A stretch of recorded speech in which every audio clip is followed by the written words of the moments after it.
আমাৰ ২৬ৰ নিৰ্বাচনত যিটো ৰাইজশুমাৰী বুলি কয় সেই ৰাইজশুমাৰী বা আমি কওঁ হিন্দীত ৰাইজশুমাৰী অসমীয়াত অৰ্থ হ'ল মতামত সংগ্ৰহ কৰা। ইতিমধ্যে আমাৰ সমগ্ৰ ৰাজ্যখনতে মতামত সংগ্ৰহ কৰা হৈ গ'ল।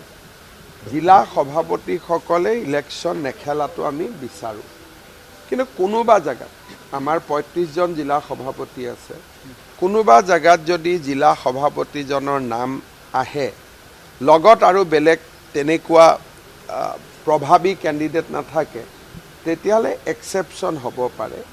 ৰুল হ'ল জিলা সভাপতি বা মণ্ডল সভাপতিয়ে ইলেকশ্যন নেখেলে, কিন্তু পাৰ্লিয়ামেণ্টাৰী বৰ্ডৰ সদায় এটা অধিকাৰ থাকে, কিবা যদি বেলেগ কৰিব খোজে বা সিদ্ধান্তৰ পৰা তেওঁলোকে সিদ্ধান্ত সলনি কৰাৰ কৰ্তৃত্বও তেওঁলোকৰ থাকে।